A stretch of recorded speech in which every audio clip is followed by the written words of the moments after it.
ممکنیت جان من در خدمتتان هستم، بفرمایید. امیر خانی مرا موضوع ازی که وسط میگن مالی مقصود و قانونی دستکش به ارتباط چیه و در معلومات بتون در ارتباط دارم.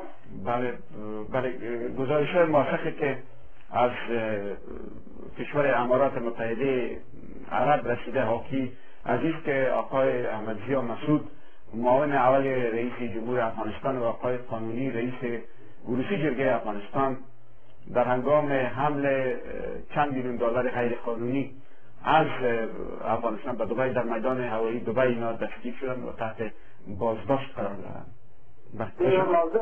موضوع انتقال پول دستگیر شدن. بله دیگه واضحه پول غیر قانونی 1 میلیون دلار از کجا کردن یا چند میلیون دلار که اینا انتقال دادن.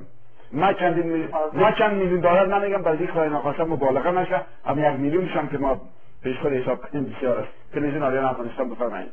بله از رمانده ما گفتم مدرس دلائل. برای شما دلائل هستین بفرمایید، ما در خدمتتان هستم. مسکینیا مسئولیت سلام علیکم. دواشی شما آواز ما و آواز عبدالرحمن جان هم تشخیص دادن نمیتونید بفرمایید. خواهش میکنم. ما انشاءالله اگر راست بگم این لحظه از خوشحالی که هم لحظه گرفتیم و هم تقریبا 2 سال بعد من امروز اولین بار است که شما دلائل گفتید. ما در خدمت شما هستم. شما با یک خبر خوشی که برای من از این تمام برای من که خبر خوش برای ملت ما بر تمام مردم زنجیده و زحمت کشیده افغانستان است. یعنی واقعا چهره واقعی این مسلمان نماها را ما بر ما نشان دادیم. با این خبر خوشتان مرا همین فعلا از خوشی زیاد لرزه گرفته و او غریب و غربی که در افغانستان با پول و در نام به حل نیاز دارن و اینا پول تسلیم میکنن. خلاصه ما دستاتان هم میبرسم. خواهش میکنم ما در خدمتتان شما را قدرت کرده با این ابتکارتان با این قدرت دارم. تشکر لطف میکنیم. خب وطنداران عزیز یک گزارش آمده مبنی بر این که آقای کرزی رئیس جمهور افغانستان سراسیمه هستند. ما آقای کرزی برشان دلداری میگم رئیس جمهور شما سراسیمه نباشین. اگر شما اینا رو به پنجه قانون بسپارین ملت افغانستان در پشت شماست. شما وقتی که حمایت مردم داشته باشین اصلا فکر نکنین ما شما هستیم. شما در افغانستان عدالت اجتماعی رو برقرار بسازین. تا وقتی که عدالت اجتماعی برقرار شود یعنی مطمئن باشین که در افغانستان هیچ چیز مثبت به وجود نخواهد آمد و مردم افغانستان همچنان در دریای بدبختی غوطه شدند. میریم به سراغ تلفن دیگر. تلویزیون آریان افغانستان بفرمایید. بله سلام علیکم مسکین آفتاب. سلام چه شما می‌بینید؟ خوب هستین؟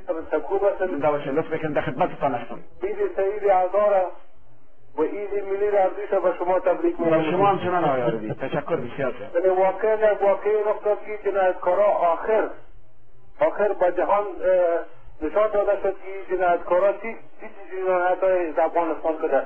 مثل که برادر پشتر ما گفت خدا و راستی که از خوشحالی از راه جان موجود من لرزه گرفته. بالاخره دو جنایتکاری را که کرزی در بغل خود گرفته بود خدا در این روز هیچ داره شرمان. همین یک مطلب است بیادبی ما میگه که مدت چیز میشه اونه پس یک کار میشه. شما ببینید این لعنتیاره که سر این مردم بیچاره افغانستان سارا بود که نکنه چی جنگای مذهبی، جنگای قومی، جنگای لسانی یعنی چی مدانیگری را بود که این مردم در افغانستان نکردن. بالاخره خدا خوب مهربان است، خدا خوب عادل است. حیث امروز شرماند این جنایتکارها را انشاءالله 141 نفر اینا دوام گفته که ما در چیز داریم در پولیسی جرگه.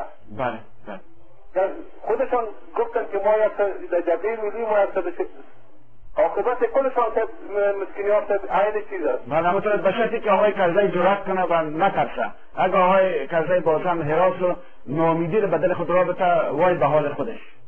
خدا کنه که آقای کرزی کدام آیت روان نکنه برای عذرکاری از جا که بله. اما امیدوار هستم که این کار تحت یک پروگرام صورت گرفته باشه، یعنی که چون دفعه اول از اینا نیست اینا این کار میکنن.